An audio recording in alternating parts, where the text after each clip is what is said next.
va échanger sur tous ces sujets passionnants. Donc moi, je voulais vous parler un peu de ce qu'on fait en ce moment à la Fondation IFRAP. Évidemment, on est assez inquiet de la situation budgétaire de la France. Qu'est-ce qui se passe? Concrètement, on s'achemine vers une grosse difficulté à avoir un budget pour 2026, que ce soit une loi de finances pour l'État ou la loi de financement de la sécurité sociale. Et ce qui nous préoccupe beaucoup, et vous l'avez vu ces derniers jours, c'est qu'il est en train de monter non pas beaucoup de propositions pour baisser les dépenses publiques, mais beaucoup de propositions pour augmenter les impôts. Les 20 milliards de recettes de la taxe Zuckman, on les verrait jamais dans les caisses publiques, c'est 2 ou 3 milliards maximum. Hors de propos de vouloir encore taxer nos entrepreneurs. Évidemment, vous allez me dire que l'immobilier est aussi très taxé, mais en fait, tout est trop taxé dans notre pays. Donc, on est vraiment dans une situation où on continue dans la folie fiscale au lieu de faire quoi que ce soit sur la baisse de dépenses publiques. Et en fait, nous, on sort un sondage à la Fondation IFRAP, un sondage Odoxa aujourd'hui même, qui montre que à la fois les Français sont très préoccupés par la situation de la dette de la France, qui nous préoccupe particulièrement, puisque nous, on pense qu'on risque d'avoir une crise de la dette à la grecque ou à la portugaise. Donc, on a sorti un gros sondage là qu'on sort aujourd'hui sur le site de la Fondation, où on montre que la situation de la dette et des déficits préoccupe énormément nos concitoyens. 77% sont très inquiets. C'est 13 points de plus que l'année dernière à la même date.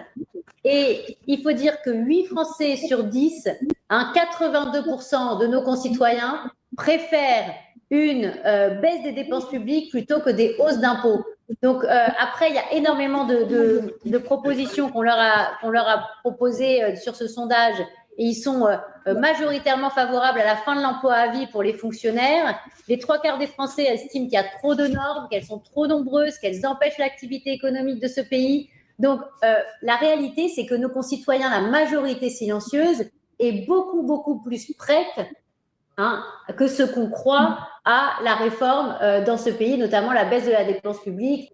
Donc, ce que nous souhaitons faire avec ce sondage, c'est montrer qu'il y a une appétence pour la réforme. Ce qu'on voit, c'est qu'on est pris en otage, nous, Français, citoyens français, par ceux qui ont, d'une certaine manière, la possibilité de bloquer la France et de faire grève. C'est ce qu'on a vu ces derniers jours, bloquer les services publics, manifester, mais ce sont essentiellement des personnes qui en réalité sont payées sur fonds publics.